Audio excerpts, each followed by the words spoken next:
Informasi tentang virus corona yang begitu berlimpah bisa jadi malah membingungkan. Maka dari itu kita memerlukan protokol kesehatan yang alurnya jelas, sederhana, dan mudah dipahami.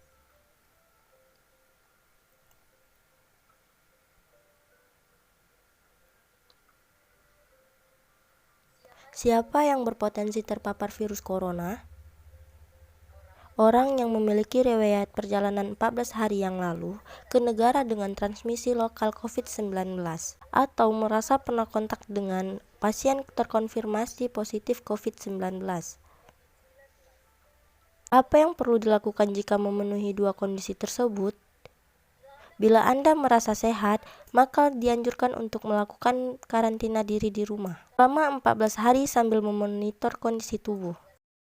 Bila Anda merasa tidak sehat atau timbul gejala, segera lapor ke petugas kesehatan atau hubungi hotline center corona untuk mendapatkan rujukan pemeriksaan ke fasilitas layanan kesehatan.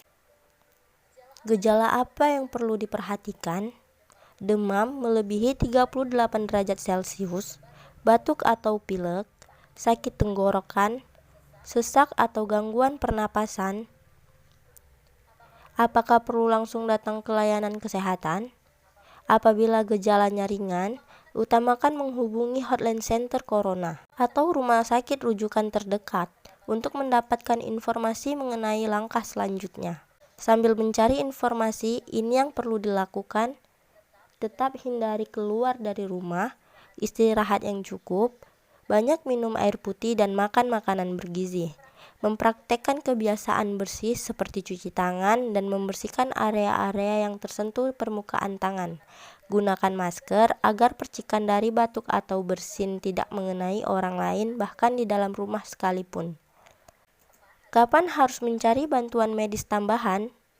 Bila gejala yang dirasakan cukup parah, misalnya sesak nafas berat atau apabila Anda dalam klasifikasi kelompok rentan, karena berusia lebih dari 60 tahun, memiliki penyakit kronis seperti diabetes, hipertensi, gangguan imun, ada riwayat sakit pernapasan, dan lainnya. Apa yang perlu dilakukan bila gejala berlanjut? Harus ke fasilitas kesehatan. Gunakan masker saat keluar rumah. Praktekkan etika batuk dan bersin yang benar dengan menutup dengan siku atau tisu. Hindari menggunakan transportasi publik. Bagaimana tahapan screening pasien di fasilitas pelayanan kesehatan? Sebelum memberikan perawatan, tenaga kesehatan di fasilitas layanan kesehatan akan melakukan screening. Jika tidak memenuhi kriteria pasien dalam pengawasan PDP COVID-19, maka akan dirawat inap atau rawat jalan, tergantung diagnosa dan keputusan dokter. Jika memenuhi kriteria pasien dalam pengawasan COVID-19, maka akan dirujuk ke salah satu rumah sakit rujukan, didampingi oleh tenaga kesehatan yang menggunakan alat pelindung diri atau APD. Di rumah sakit rujukan, spesimen pasien diambil untuk pemeriksaan lab, dan pasien akan ditempatkan di ruang isolasi. Spesimen dikirim ke Badan Penelitian dan Pengembangan Kesehatan atau Balitbangkes di Jakarta. Hasil pemeriksaan pertama akan keluar dalam 24 jam. Jika hasilnya negatif, pasien akan dirawat sesuai dengan penyebab penyakit. Jika positif, maka pasien akan dinyatakan sebagai penderita COVID-19. Diambil sampel setiap hari dan baru akan dikeluarkan dari ruang isolasi jika pemeriksaan sampel 2 kali berturut-turut hasilnya negatif. Itulah informasi dan protokol kesehatan untuk masalah COVID-19 yang perlu diikuti oleh masyarakat. Sakit akibat virus corona dapat disembuhkan, namun begitu lebih baik mencegah dan tidak menularkan kepada mereka yang lebih rentan.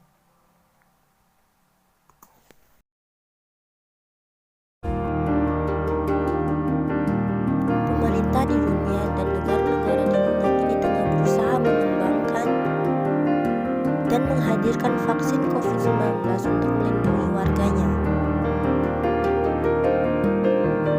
Nah, kita cari tahu yuk, masyarakat di ibu kota sudah pada tahu belum fungsi dari vaksin. Dengan hadirnya vaksin, bisa menyelamatkan jiwa sendiri, keluarga, dan masyarakat dari berbagai penyakit menular yang berbahaya.